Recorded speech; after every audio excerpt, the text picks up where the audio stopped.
Hey, welcome everyone. Let's get our program started. I'm Megan Bachmeyer, and I serve as the Vice President of Advancement and Chief Administrative Officer at Milkweed Editions. And I've been with Milkweed for 5 years, but grew up surrounded by Milkweed books as my mom was a freelance copy editor for the press back when I was in elementary school. And I just want to say thank you for joining us this afternoon for a preview of our 2021 publishing program. We are celebrating the 40th anniversary of Milkweed this year, and some of you have been with us at the press since the beginning, and others of you are quite new to our work, and we're just delighted to have all of you here. I also want to thank Anna Thorson, Milkweed's new Senior Advancement Officer, for putting on this event. She is behind the scenes today, making all of this happen. And before I introduce Daniel Slager, our publisher and CEO, I want to encourage you to please ask questions at the end of Daniel's presentation by clicking the raise hand feature at the bottom of your screen, and he will answer your questions live. So I have had the absolute pleasure of working for Daniel for the last 5 years, but Daniel has been giving his all to Milkweed for over 15 years now. He originally was recruited from the New York publishing scene to move to Minneapolis and serve as Milkweed's editor-in-chief, and was very quickly elevated to his current role of publisher and CEO. And those of us who work with Daniel know how intimately, just how much he gives to the organization. Under his leadership, Milkweed has had many incredible firsts: finalists for the Pulitzer Prize, New York Times bestsellers, establishing one of the nation's premier poetry prizes in the Max Rippo Poetry Prize, and launching the Milkweed Fellowship Program, which aims to recruit, teach, and mentor individuals from underrepresented backgrounds so that they can become the future leaders of a vibrant publishing industry. And he has created a culture here where service to writers is really the guiding light informing all we do. And as many of you likely know, Daniel is a very active editor and acquired and edited many of the books he will share with you now. So Daniel, please take it away. Thanks very much, Megan. Thanks very much, Megan. I really appreciate it. That's very kind of you. And thank you all for joining us today. I wish we could be together in person, but one of the undeniable upsides around communication these days is the fact that more of you can be with us this way, which is lovely. So thanks for spending a little time with us this afternoon. Since last March, our team here at Milkweed has been working almost entirely remotely, and we have adapted book and author events for this technology, in many cases expanding the possibilities for participation. I really look forward to the day when we can do both again, but for now, I really appreciate you making the time. We have a very exciting list of books scheduled for publication this year, and I look forward to telling you about some of them today. After doing so, I'll take a few of your questions, as Megan alluded to. But before launching in, I'd like to take just a few minutes to bring you up to speed on what's been happening recently here at the press. It's hard to believe that it was roughly a year ago that we were closing Open Book and our bookstore to the public. And it was at that time also, of course, that our staff began working remotely. The first few months following these closures in March, April, and May of 2020 were, you won't be surprised to hear, particularly painful for the book business. Independent bookstores across the country were closed, supply chains were disrupted, and around this time last year, so maybe 2-3 weeks into the future, a year ago, we were reforecasting for what looked to be an exceptionally challenging year financially. Just as our organization was beginning to stabilize, of course, in late May, George Floyd's life was taken here in Minneapolis. And as you all know, the city was unsettled for some time thereafter. By midsummer, the cities had calmed down, and our team had adapted really well to working remotely. And it's been our experience that readers have been looking for meaningful books. We were also planning a virtual book lovers ball late summer, and then come October, I received a call from the head of sales at our distributor, Publishers Group West, based in Berkeley, California. I learned that day in October that Barnes & Noble wanted to select Amy Nezu-Kamatato's book, World of Wonders, as its book of the year for 2020. We had already for, I think, about 20 weeks at that time, Braiding Sweetgrass had reached the New York Times bestseller list 7 years after its initial publication, which is, I think virtually unheard of in the publishing industry. Amy Nezukamatatl's book soon joined it, and so by the end of the year, we had 2 books on the New York Times bestseller list, which is really not exactly what we're designed to do as an indie literary press, but it's been really exciting and fun, and also more work. It turns out best-selling books are more work to be publishing on an ongoing basis. These 2 list leaders, at one point in January, these 2 books were 2 of the top 12 nonfiction bestsellers on the New York Times combined print and ebook bestseller list. And these 2 list leaders, along with, we also had a boost late in the year in 2020 for Let Him Go by Larry Watson. Of course, it was based on that novel that Focus Features produced the film with Kevin Costner and Diane Lane, which they delayed all year because of COVID, but it finally hit the theaters in November. That book got a real boost as a result. And due to the sales of these books and a number of other backlist titles, we ended up having in 2020 what was by far our best year ever in sales.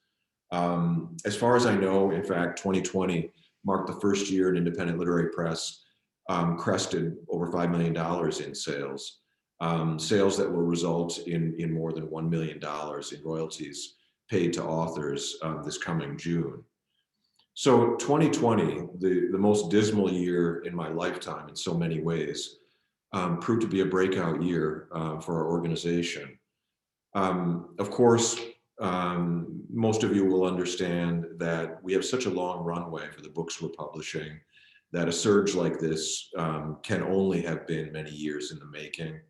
And it results not only from hard work on the part of our staff and the writers who entrust us with publishing their work, of course, but also from the investments many supporters have made in our work and in our organization. I know many of you joining us today are members of the Editor's Circle, also a number of current and former board members with us today, and I just cannot adequately thank all of you. I hope each and every one of you who've invested in our work and our organization over the years finds all this gratifying. You should. It's truly team success, and it's been a lot of fun also. So we come into 2021 with really unforeseen and unprecedented momentum. And we published last year 24 books, and we have 30 books scheduled for publication this year. Again, that's not growth that resulted necessarily from the success we've been having. It was long planned. It could only be long planned in light of the long runway we need to develop our books. But it is really a wonderful moment of opportunity for us this year. And then we have another 30 books already scheduled for publication in 2022. So we are really well positioned with a growing staff. We now have 14 full-time on our team. I think we later this year will be up to 15 or 16 full-time, and we're really growing, and it's a wonderful time to be at Milkweed, despite all the challenges we still face societally.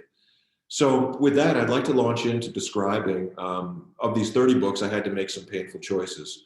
I wish I could take them one by one and describe. I love all these books. But the first of them is, we have had a lot of success in recent years publishing first works of nonfiction by poets. And that was the case, of course, with World of Wonders. That was the case with Rising by Elizabeth Rush. And that's also the case with Northern Light by Kazim Ali. I think the place to begin talking about this book is with the author. Kazim's family is from India. He was born in London. He grew up in Canada and the United States.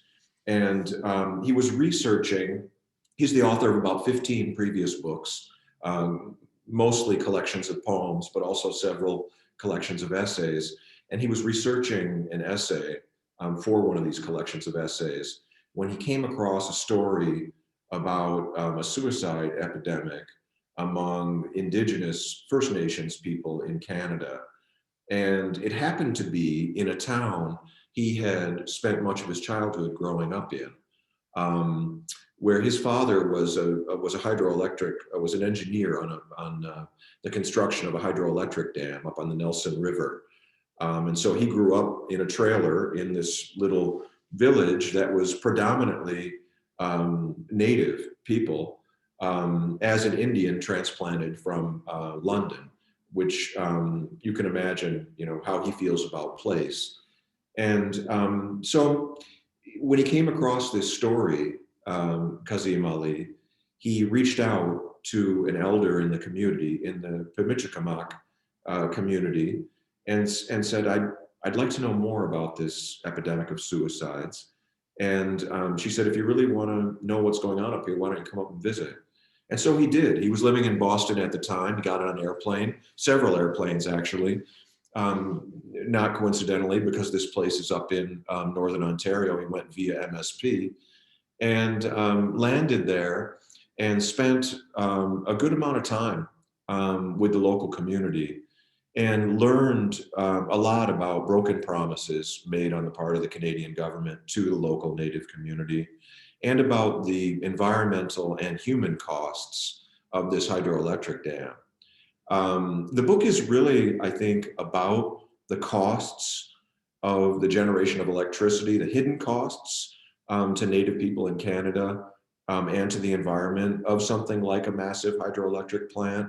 Of course, it was personal for him also because his father was an engineer on the dam. And so while his father can't have known of all the implications, nor could he have as a boy, it was also personal for him. It's also a beautifully written, very lyrical memoir by a poet. There's obviously a lot of travel in the book. There's a lot of journalism in the book. He did a lot more research for this book than he had done for any previous book he published. And I'm really, really pleased with the result. I think the resulting narrative is a really powerful story. And his voice is so inimitable. And we just got the book from the printer last week. And so they'll be in bookstores over the next couple weeks. They're making thousands of copies on their way down to our distributor's main warehouse in Jackson, Tennessee, from where they'll go out to the rest of the country. And we had, in the meantime, we sold Canadian rights to a Canadian publisher. We've sold the audiobook rights to an audio publisher, both of which are firsts for Kazim, even though he's been at this game for a while. And so I really feel like this is a moment where we can elevate a wonderful poet writing a very important story and telling an important story for our times again. And so that's Northern Light by Kazim Ali. The second book, also just arrived, it's on exactly the same schedule, is a novel by Diane Wilson. This is a paperback original, as you could tell from the book I'm holding in my hand, The Seed Keeper. The cover is, our art director, Mary Austin Speaker, commissioned original beadwork for the cover, which is, I think is quite exceptional. Diane Wilson is a Dakota woman. This is her from here in Minnesota. This is her third book. The protagonist in the book is a young Dakota woman who is returning to her childhood home. And turns out she was orphaned as a child, taken from her home, raised as a foster child, and then married a white man, moved on to his farm. He's now passed away, so in the present moment of the novel, she's a widow and a mother, and she rediscovers, by way of seeds, a connection to her Dakota community and heritage. The book is absolutely gorgeously told. Some of you may, especially people, those of you who are in Minnesota, may remember Diane's, I think it was her second book called Spirit Car, which is a memoir. Diane has been active in the seed saving movement for many years. This is her first novel. I think it was many, many years in development. It's a book that Joey McGarvey, our senior editor, brought to our list. And it too is really has had a really heartwarming early reception. Hasn't officially been published yet, but we have very high hopes for both these books on our spring list, The Seed Keeper and Northern Light. And then moving on, let's see, Aviary by Debbie McMahon, who's based in Missoula, Montana. This is also a novel. published in hardcover. It's on a month later schedule than Diane Wilson's book. Dee is the author of 4 or 5 previous novels. I think it's 5 previous novels. 3 of her 5 have been New York Times notable books. She's always been published previously by commercial New York houses. I think most recently by Norton. So really a writer's writer who's one of our most acclaimed contemporary novelists, coming to us with a really remarkable story that's based on her experience putting her parents into a senior living facility. The setting for the novel is a senior living facility in what in the novel is an unnamed town in the Mountain West that I could easily recognize as Missoula. There's a mystery at the center of the story. There's been a fire in this home. It turns out that there's a developer who's trying to not so subtly remove a number of the residents from the senior living facility. So there's also a lovable detective in the scene, but really what really shines through above all in this novel is Dee's portrait of this community of outwardly ordinary senior citizens who actually have the most extraordinarily rich interior lives and backgrounds. All of them are portrayed with such dignity and so beautifully that I'm really, really excited to be publishing this book and to be bringing a novelist of Dee's level of reputation to our list. It's been a real pleasure to work with her to develop this book, and I'm really excited to see how it's received. Moving on, because I do have quite a number of books to talk about, and I want to leave some time for your questions. In the summer, we're planning to publish this book, which is perfectly aptly titled Diary of a Young Naturalist by Debbie McMahon, who's based in Northern Ireland. Dara is a climate activist. He wrote this book when he was 15 years old. He's autistic, and it's a diary of a year in his life. The book is really celebrating the pleasure he takes in being outside. He is a really impressive young man. The book has, soon after its publication in the UK, was awarded their highest honor for nature writing, the Wainwright Prize. That he received that honor after we had acquired the book. We're publishing this book simultaneously this summer with a Canadian publisher, Greystone Press, which has become an excellent publisher also in this category. And so this is, I think, even more than Northern Light, yet another entry in a category we've been very actively publishing in for many years, which is environmental literature. What's different about this book is, of course, the author was a boy when he wrote it, and he's autistic. And it is, his voice is, again, just really inimitable and inspiring. And the book has been a complete sensation since its publication in the UK. And I have extremely high hopes for what we might be able to accomplish with this book this summer. We'll be publishing it in hardcover in June or July. That's Debbie McMahon, Diary of a Young Naturalist. Something new for us, but very much in our vein. And then, of course, I know many of you loved Late Migrations from Margaret Renkl, which is just out in paperback. Again, not in bookstores yet, but we just got our copies from the printer. We're very excited about that. Years ago, I think that Late Migrations was tremendously successful for us 2 years ago in hardcover, and we've kept it in hardcover until just now with the publication of this paperback.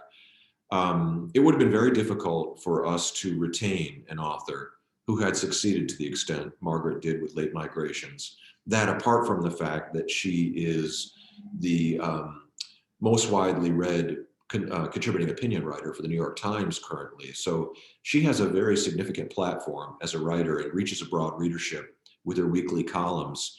I think maybe certainly 10 years ago, a writer like this likely would have moved on for a much larger advance to a commercial book publisher in New York. We were able to retain her with a 2-book contract. This is the first of 2 in that 2-book contract. And it's a collection of essays published previously in the New York Times, Graceland at Last, really focusing on, Margaret has become, in a sense, perhaps our most visible voice of what you might call the New South, which is an increasingly diverse Southern United States. And it has all the trademarks you would come to expect from Margaret Rankle by this point. Her singular dignity, her beautifully humane and warm perspective. And then, of course, we have the success of Late Migrations to build on. We'll be publishing this book in hardcover in September, and it is a very significant opportunity for us to continue to expand the impact of the work we're publishing. And then also there's more, and this is really just a fraction of the riches we have scheduled for publication this year. We're so excited about it. This is a memoir, Saga Boy, Antonio Michael Downing, My Life of Blackness and Becoming. Antonio Michael is originally from the southern part of Trinidad. When he was, I think 11 years old, both his parents left him to the care of his grandmother, who really raised him. Her greatest passion was reciting from the King James Bible. And so that's really where he began, along with the community he lived in, to acquire a love of storytelling and of poetry, really. And but he's had a challenging path. He was from Trinidad. When he was in his teens, he was sent, after his grandmother passed away, he was sent to live with family in rural Ontario. And so that's quite a change from the rainforest of southern Trinidad to the tundra, and which is what he landed in the winter. And then he has moved from there to Toronto and then Brooklyn, and now lives in Kitchener. And this book is really about the series of metamorphoses he has undergone as a human being over the course of his life. It obviously is also a story about the African diaspora. And this book has just been published in Canada about 6 weeks ago and has been a sensation already. I have really high hopes. This is a new voice to American letters. It's been really lovely getting to know him and work with him. And I have very high hopes for this book this coming fall. And then moving on, I believe this is the last of the books I'm going to be describing today. Victoria Chang would come full circle with Kazim Ali in the sense that Victoria Chang is a poet, an acclaimed poet. In fact, her most recent collection of poems, Obit, is a finalist for the National Book Critics Circle Award currently, and was longlisted for the most recent National Book Award. This is her first work of nonfiction, and it takes the form of correspondence. And she writes to a series of characters, friends, most of whom are writers, her parents who are immigrants to this country from China. She also writes to abstract nouns, as the title would suggest, memory, and others. And it's a book, as the subtitle would suggest, it's a book about making meaning in language from experience. It's a book about making contemporary meaning as the child of immigrants in America when family history has been erased to a significant extent. It's also a book about grief and about silence and about coming to terms with this experience.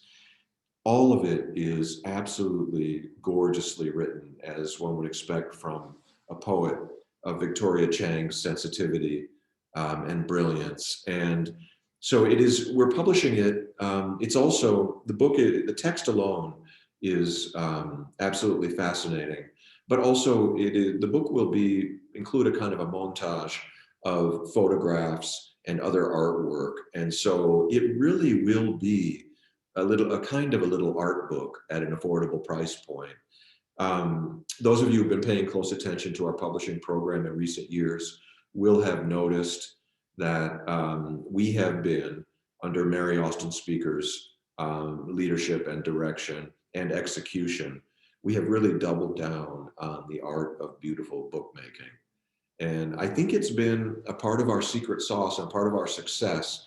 Our experience has been that readers of the kind of books we're publishing want exceptionally beautiful books. They want to hold beautiful objects. Now, it's one thing to recognize that appetite in the marketplace. It's another thing to be able to execute on it, and Mary does so singularly well.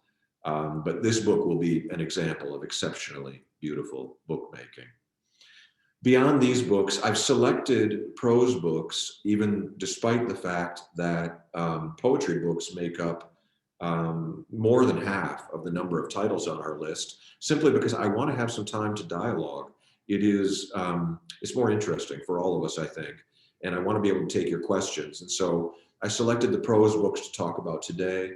I did want to draw your attention to the continuing growth of our seed bank series of world literature. We do have 2 additional entries into the series this year. The bottom 2 books here, For Joshua, the paperback edition of a book we published in hardcover last year by the Ojibwe writer Richard Wagamese, and then The Last Pool of Darkness, a second book in the Connemara trilogy by the Irish writer Tim Robinson, whom sadly we lost last year. He was a casualty of COVID in London. But you could see the list. We have plans to grow the Seed Bank series even more quickly in the years to come, but these are the 2 new entries in this series this year. Again, I love the poetry titles. I wish we could spend another hour talking about them, but I've just decided to bypass them today in the interest of books that can be easier to describe and dialogue over. So with that, I would love to take your questions, if there are any. I know there is an icon on the bottom of your screen to raise your hand, and Megan or Anna will be helping us in this regard. So I hope I can see you and receive your questions that way.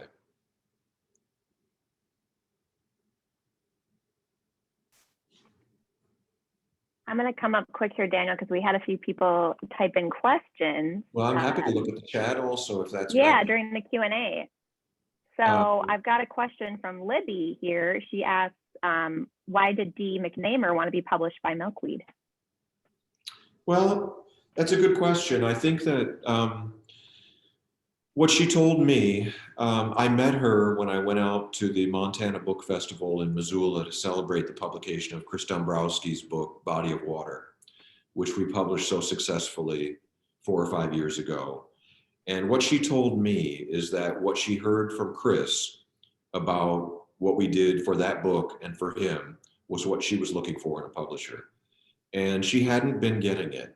And I think that from her previous publishers, and again, I don't want to cast aspersion on any other publishers. I have friends at Norton and the other publishers she's worked with in the past. Great book people, they do a great job.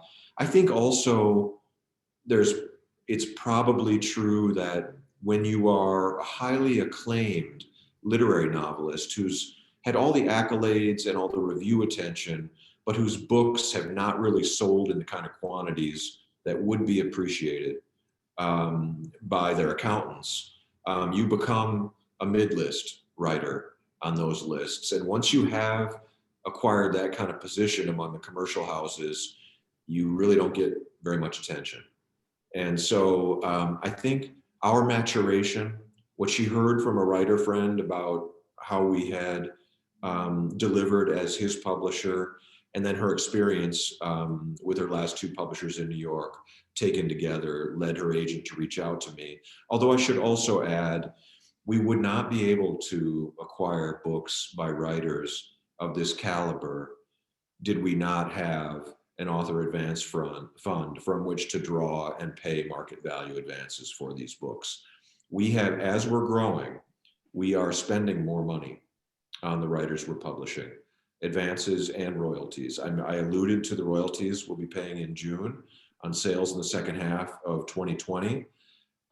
We're also spending more money on advances, which is resulting in a staggering increase in quality of submissions, because our success as a publisher is what writers and agents want. What would have kept them away until relatively recently would have been the fact that we couldn't pay market value advances. And so the fact that we can now has been really powerfully transformative.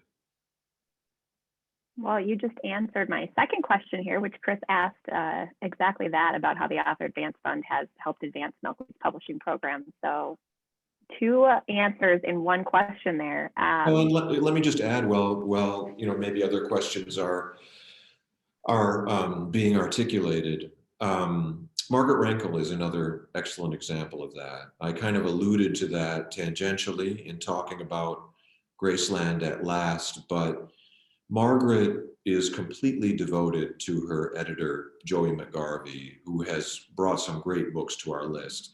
Margaret also, I think, and her agent I think that we could reasonably say to Margaret Rankel after the publication of Late Migrations, no publisher in America would have done a better job. And so, but then when you can combine what we're delivering for writers and in terms of impact with readers, with also being able to say, and we can pay you something at least close to a market value advance, then our proposition becomes that much more compelling for writers and agents. And I think that, again, if we didn't have the Author Advance Fund on which to draw, we would not be in a position to do that. That has proved to be a very powerful fund and tool for us. And I should add, incidentally, that many of you know that that's a replenishing fund. And at the end of 2020, we were in a position to replenish the Author Advance Fund with proceeds of books that had been previously published. So the only books for which we have outstanding advances in the Author Advance Fund are books that will be published in the future. And so it has functioned exactly as designed, and which means that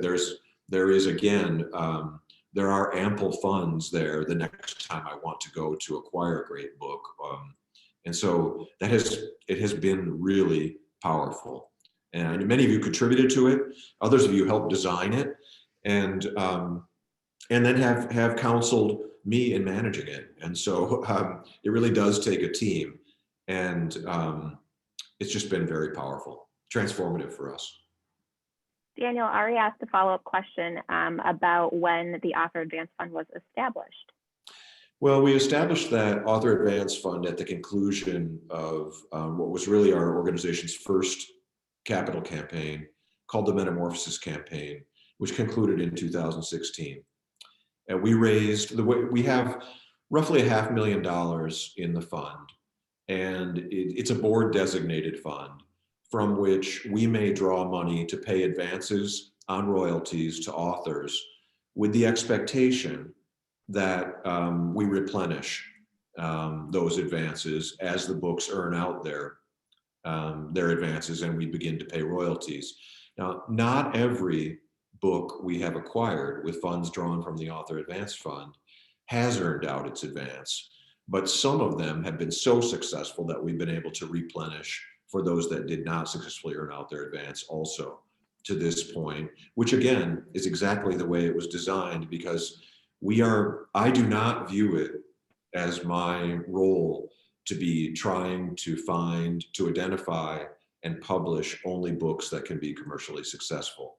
That is not our mission as an organization, but we do want to be growing with authors who are succeeding and where it makes sense for us. There have been times where authors are succeeding and their next book doesn't make sense for our list. And there have been times where they get such an astronomically high advance that we can't compete with that level of Author Advance Fund, in which case I applaud them and congratulate them and wish them well. Great, thank you. And let's see, I'm going to go back here. Marcia has a question about working this past year. Has COVID changed the way that you work with authors or how authors approach their work? I would say that I don't think for me, COVID really has changed the way I work with authors. Perhaps I have more Zoom sessions where that might have been calls or exchange of docs before. But that's relatively superficial. I think the change for writers and for us has been less directly related to COVID and more related to other kinds of transformation going on in our society. So, and I'm talking about conversations and the movement around racial justice, around social justice, around environmental justice, um, all of the conversations that really took on a new level of urgency with the events of May and June here in the Twin Cities. Obviously not new conversations for us in this country and in our culture, but I have found that most of the writers I'm working with and have worked with for years are, if you will, it's a shorthand that's a bit reductive, but you'll know what I mean, a bit perhaps increasingly politicized, or increasingly activated, or increasingly wanting their work to contribute in a way to progressive change. And of course, we've been publishing for years. In fact, have been a leader in publishing environmental literature. We all know that that is a set of issues, climate change, environmental degradation, that are also taking on increasing urgency. But it was not always the case, even until maybe a decade ago, it was not the case where the intersection of environmental justice with social justice and racial justice was as obvious as it is now. And so I see that not only in the nonfiction we're publishing, but also in the poetry we're publishing and in the fiction. And so I think as the atmosphere we all are living in changes, what artists are thinking about and working on changes too. And I've seen it, which all that does have to do with COVID. Of course, COVID sheds, maybe a brighter light on some of these challenges we have. But I don't know, I wouldn't say the pandemic per se. The pandemic has, for us at Milkweed, has been most impactful in terms of the way we work. It's books, and making books is a very sort of interactive, team-based activity. And it's an adjustment, working remotely. And for some of us more than others. Yeah, that's a long-winded answer to your very good question. Great. I have a couple of questions here about what's going on in the industry. So let me ask Ellen first. She asks if you will address trends that you're seeing in independent publishing. Well, in fact, I see one other question in the chat, and I think I can bring them together in a way. I think that with the acceleration in consolidation among commercial book publishers, combined with the ease of entry for anyone who wants to be a publisher, there has been a proliferation, really an explosion of independent small presses. Of course, as I'm sure was the case, even going back to the years around Milkweed's founding, some are better than others. Some will last, others won't last.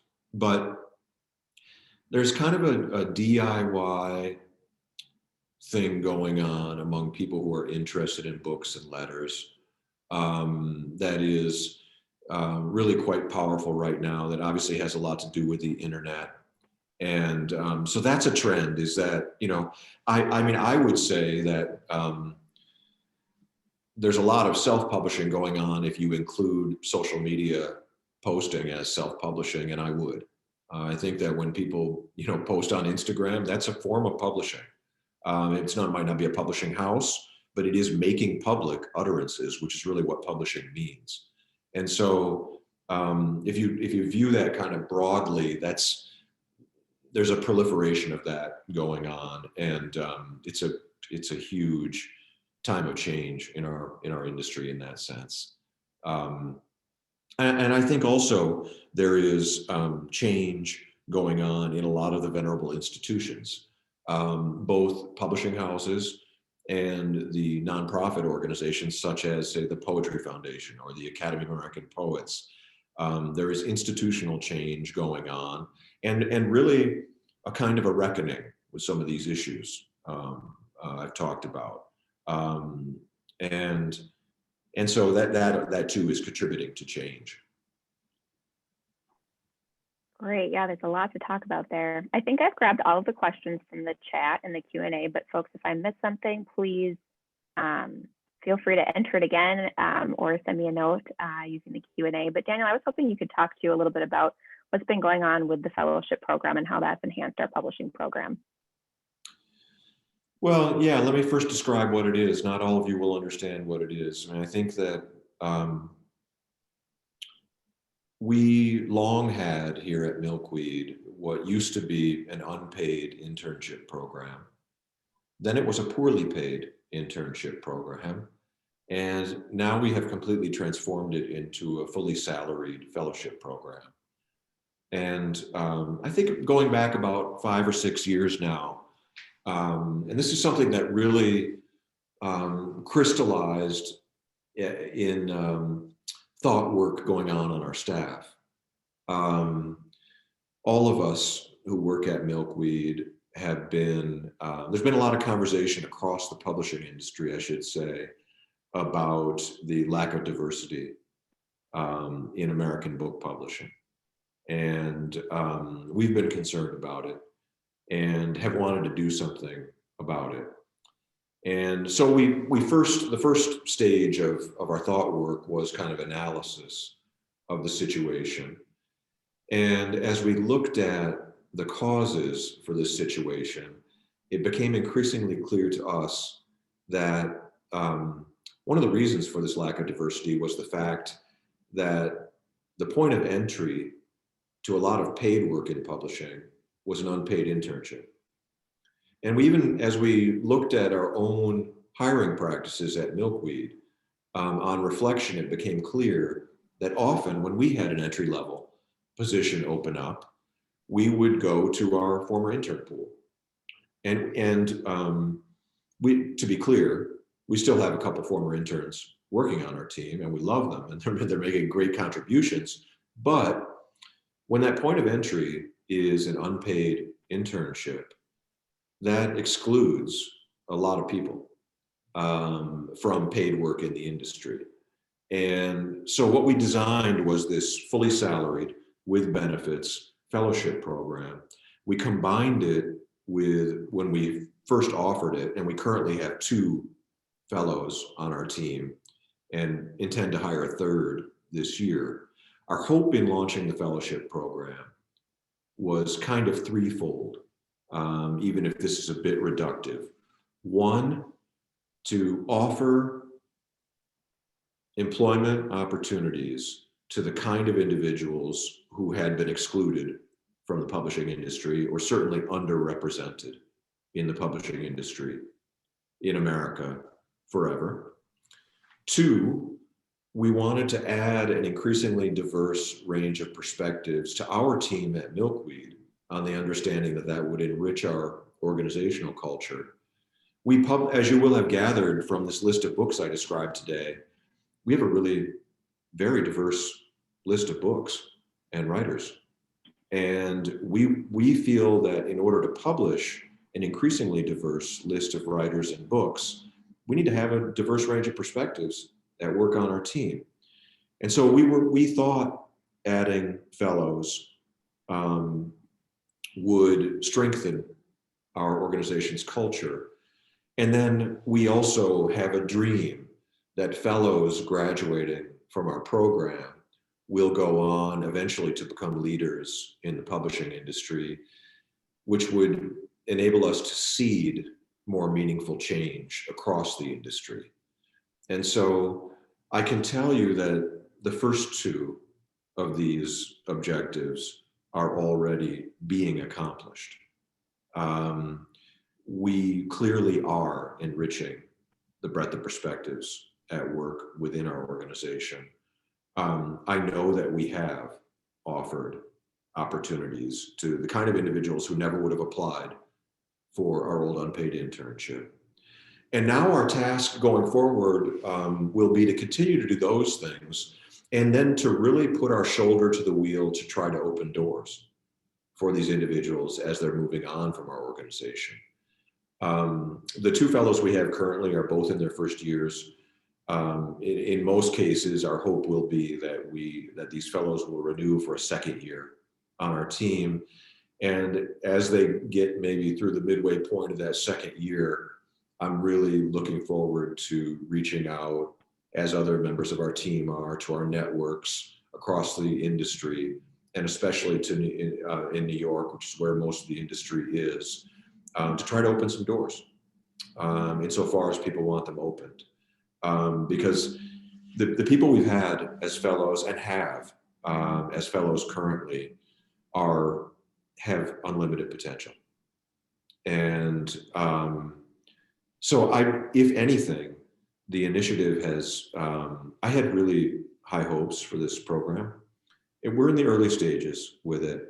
If anything, to this point, it has vastly exceeded my hopes, and we're just getting started with it. So I have to say, I came to Milkweed, as Megan alluded to in introducing me, as a working editor. I still am acquiring and editing most of the books we publish. I love my work in letters. I love working with writers to develop books. I'm really proud of the contribution we're making to the culture with our publishing program. But I find really gratifying what we're doing with this fellowship program. And I think it has the potential to become quite powerful. So that's perhaps a little more long-winded than you wanted with that question, but I appreciate the opportunity. No, it's good context. And I mentioned at the beginning, so wanted to give you a chance to talk more about it. I do have another follow-up question here in the Q&A about what you've acquired recently. So books coming up later, if you can give us a sneak peek. Yeah, thank you for asking. I'd love to. My most recent, I've been really busy acquiring books, actually.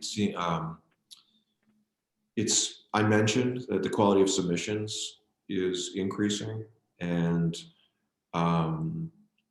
yet I'm really committed also to continuing to identify projects, partial manuscripts, proposals, and to work with authors to develop books. It's something we've done uniquely well, and I think it's an important part of what we do. And so I have a number of those in development too. But a few highlights. Many years ago, Milkweed published the first two books, collections of stories by a fiction writer named Ken Kalfus. He went on to publish 2 or 3 novels. The titles were Thirst and PU 239. And he went on to publish 3 novels after that, one of which was a finalist for the National Book Award. And I recently acquired Ken's next novel, which we will publish in the spring of 2022. And the title is 2 a.m. in Little America. It's set in the not so distant future, at a time where our partisan rancor has descended into civil war, resulting in the exile of many Americans to places overseas. So the kind of things we've seen happen in other countries has happened here. And the protagonist is an American man in a very confusing situation in a foreign capital, where there is kind of an American enclave, an enclave of American expatriates who satisfy their craving for home by establishing fast food restaurants and spending a lot of time on their devices. It's a bit dystopian, but it's also quite illuminating and funny. And Ken is a really brilliant novelist, and so I've been working with him. He is so well established and so brilliant that this is very far from a project, but it's still the book will, I think, be better for the editorial collaboration. I'm really excited about that.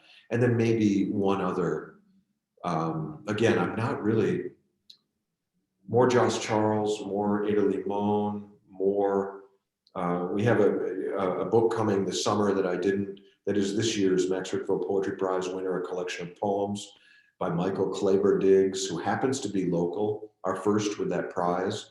He lives in St. Paul, and it is a gorgeous piece of work. And then the project I was beginning to describe is two novels by a native woman named Deborah Magpie Erling, who also is based in Montana. And the first of these novels is called The Lost Journals of Sacagawea. And Sacagawea, of course, was the native girl, really, who was, as Deborah would say, trafficked by Lewis and Clark, and accompanied them and interpreted and guided for them on much of their expedition through what are now the Western states. And so there are, in fact, no lost journals. So this is a completely imagined fiction from Sacagawea's perspective of her experience with Lewis and Clark, which really turns the whole notion of manifest destiny on its head and rewrites that portion of our country's history from a native girl's perspective. It's a visionary piece of fiction. I think it will be ready. We have it currently scheduled for publication in the fall of 2022. And then we will be republishing her first novel, which was a finalist for the PEN/Faulkner Fiction Award, titled Perma Red, which is set on the Flathead Reservation in Montana and is absolutely stunning novel. We'll publish those books simultaneously. So I've been working with Deborah on the Lost Journals of Sacagawea of late, and I'm really, really excited about that book. I think many of you will have noticed we have been publishing a growing number of Indigenous writers, poets, nonfiction writers, novelists. There has been a renaissance of, I would say, North American letters among Indigenous writers, and we've been playing a role in publishing it. And so those aren't the only books, but Deborah Erling, that is something I'm really especially excited about right now. It's very exceptional and interesting. And then a number of books also on our nonfiction list that will continue to advance our publishing in this regard. A second book with Chris Dombrowski, which is more memoir than body of water, set in Montana. A second book by Elizabeth Rush, which is based on her travels around Antarctica. Again, Rising has been a tremendous book for us. I think the second book will be an even better book for both Chris and Liz. And those books are coming late 2022 or 2023. And then it's a time where our pipeline is exceptionally rich. Beyond the 30 books scheduled this year and the 30 books scheduled next year, we have roughly 24 or so manuscripts in some stage of development. So the future is really bright. We are really only limited now by resources in terms of what we can do. And even our resources are changing. And so it's a really exciting time at Milkweed. That brings me to what I think is a great closing question here, which is, as you see Milkweed coming into this, really new stage of the organization, how do you see the impact of Milkweed growing? Well, I described one form, which is these fellowships. I think that's going to create a different kind of impact than our organization has created previously. As we see these books reaching out more broadly than we could before, in order to get on the New York Times bestseller list for a book like Braiding Sweetgrass for 44 weeks in 2020, you have to sell over 200,000 copies. And there's a common industry measure where for each copy you sell, you reach 3 readers, because some make their way into libraries, some are passed along. when I get tired or it's a dark moment, I think about the impact of 600,000 readers of Braiding Sweetgrass in 2020 alone, and what that could mean for our collective future. I know if you're joining us this afternoon, at least on some level, like me, you understand how transformative books can be in changing lives and in changing the way we see the world. And so that's really what keeps me working. In terms of expanding it, more books, better published, reaching more readers equals more of that kind of impact. And then I would also add, we went from 2019 to 2020, we went from 5 licensing agreements for foreign rights of books we published to more than 20 in 2020. That was led by Braiding Sweetgrass and World of Wonders, but other books too. And so increasingly, our books are being translated and published in other countries. That's always happened for Milkweed. The phenomenon itself is not new. Emily Buchwald certainly had many books that got out there all over the world. But more of them are now, and more of them are really beginning to return royalties to our bottom line and selling in significant quantities elsewhere, so that when I go to the London Book Fair, it's not uncommon for me to pop into a bookstore and I can find a half dozen Milkweed books that are published by publishers in the UK. The same when I go to the Frankfurt Book Fair in Germany. And that is really, in terms of amplification of impact, globally, gets me really, really excited. And I think that we're just beginning to scratch the surface there, and really excited to see that expand. Yeah, it's a very, very exciting time at Milkweed for sure. Well, I think let's wrap it there for this conversation. We all joke about how an hour on Zoom is usually the max for folks. So thank you all for being with us today for this conversation, for this preview of our upcoming publishing program. And we look forward to sharing these books with you over the coming year, and hope that you have a great year of reading ahead of you. Thanks so much. Thanks very much, all of you, for joining us.